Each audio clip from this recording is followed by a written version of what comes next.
Good morning students. आज हम लोग क्लास 7th के हिंदी के वसंत भाग 2 में कंचा के उसके आगे के भागों का अध्ययन करेंगे, जिसका अध्ययन हमने पीछे किया था पिछले पार्ट में आपने देखा कि मास्टर साहब ने अप्पू से जब पूछा था तो अप्पू जो है उसने जवाब दिया कि मैं भी खरीदूंगा, क्या पैसे में मिलेंगे।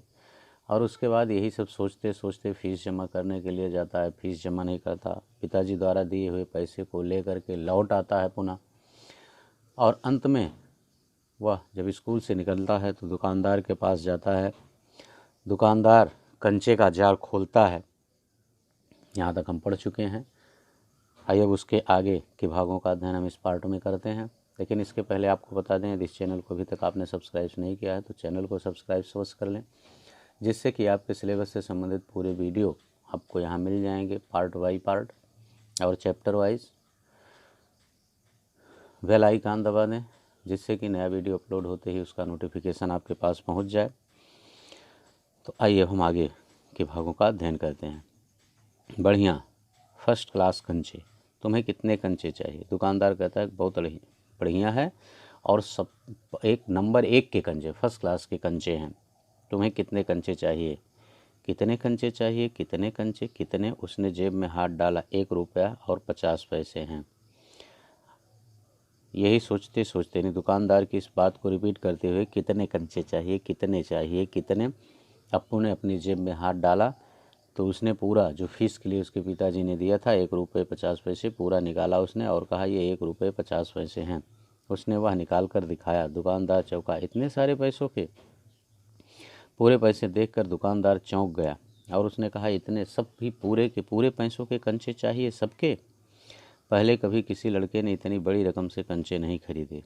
और दुकानदार कहता है कभी तक किसी भी लड़के ने इतनी अधिक मात्रा में इतने अधिक पैसों के कंचे नहीं खरीदे थे। इतने कंचों की ज़रूरत क्या है वह मैं नहीं बताऊंगा। दुकानदार उससे अप्पू से पूछता है कि इतने ज़्यादा कंचे लेकर तुम क्या करोगे? तो अप्पू दुकानदार से कहता है कि मैं इस बात को आपसे नहीं बताऊंगा। दुकानदार समझ गया वह भी किसी ज़माने में बच्चा रहा था, उसके साथी मिलकर खरीद रहे होंगे, यही उनके लिए खरीदने आया होगा। लेकिन दुकानदार यह सोचता है कि चूंकि वो भी कभी बच्चा था, हर व्यक्ति बच्चा होता है अपने जीवन में, तो सोच रहा है कि शायद सारे बच्चों ने मिल करके पैसे इकट्ठे किए होंगे और सभी बच्चों की तरफ से यही कंचे खरीदने के लिए आया होगा, इसीलिए इसे इतने अधिक कंचों की आवश्यकता है। वह कंचे खरीदने की बात जॉर्ज के सिवा और किसी को बताना नहीं चाहता था।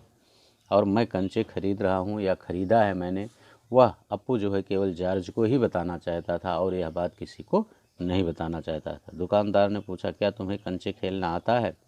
वह नहीं जानता था।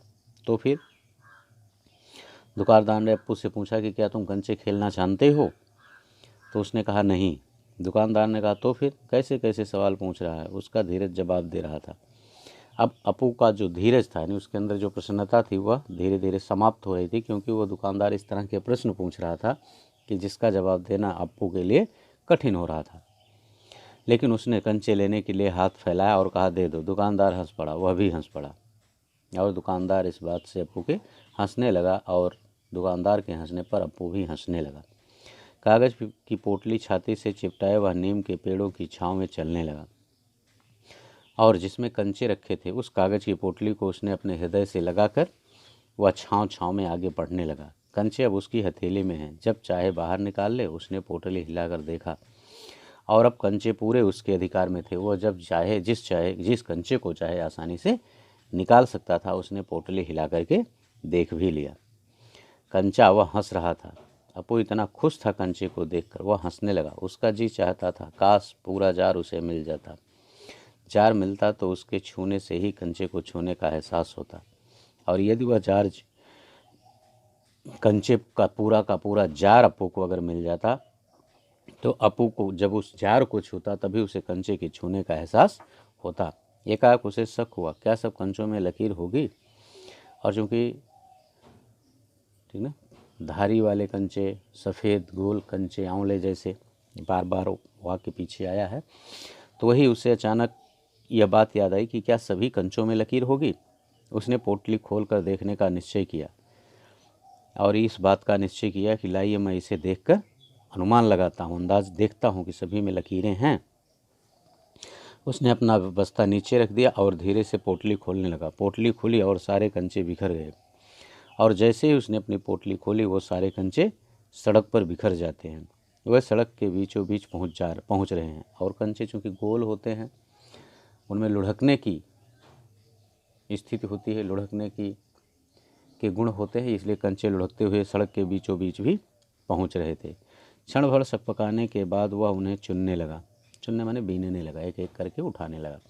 पहले जब इस तरह कंचे बिखर गए तो अपू तो सकपकाया, घबराया, लेकिन बाद में उसने एक एक कंचे करके उठाना शुरू किए। उसकी हथेली भर गई। वह चुने हुए कंचे कहाँ रखे, और जब उसकी दोनों हथेलियाँ भर जाती हैं तब वो सोचता है कि जिन कंचों को उसने उठाया है उनको वो कहाँ रखे। स्लेट और किताब बस्ते से बाहर रखने के बाद कंचे बस्ते में डालने लगा। तो उसे एक उपाय सूझा, चूँकि उसके पास बस्ता था। उसने स्लेट और किताब बस्ते से बाहर रख दिया और कंचे बस्ते में रख रहा था। 1 2 3 4 एक कार सड़क पर ब्रेक लगा रही थी, और चूँकि वो सड़क के बीचों बीच आकर के कंचे इकट्ठा कर रहा था तो एक कार भी उधर से आ रही थी, और इस बच्चे को कंचे बीनते हुए सड़क के बीच में उसने ब्रेक लगाई।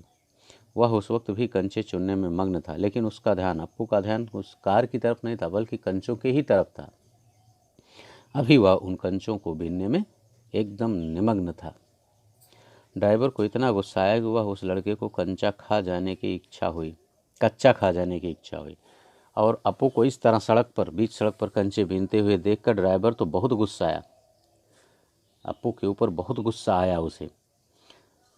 लेकिन उसने बाहर झांक कर देखा वह लड़का सड़क पर क्या कर रहा है। हार्न की आवाज़ सुन कंचे चुनते अप्पू ने बीच में सिर उठाकर देखा। सामने एक मोटर है और उसके भीतर ड्राइवर ने हार्न सीटी भी बजाई। अप्पू ने जब सीटी की आवाज़ सुने तो उसने सिर उठाकर बीच में देखा कि सामने एक कार है और उसमें एक ड्राइवर भी। उसने सोचा क्या कंचे उसे भी अच्छे लग रहे हैं, शायद वह भी मज़ा ले रहा है। और अप्पू ने सोचा कि शायद ड्राइवर को भी कंचे अच्छे लग रहे होंगे, वह भी कंचों का मज़ा ले रहा है। लेकिन फिर वह यही सोचकर कंचे बीनने में मग्न था। ओके बच्चों, बस इस पार्ट में इतना ही। अगले पार्ट में हम इसके अगले भागों को लेकर पुनः आपके समक्ष उपस्थित होंगे। Okay, thank you.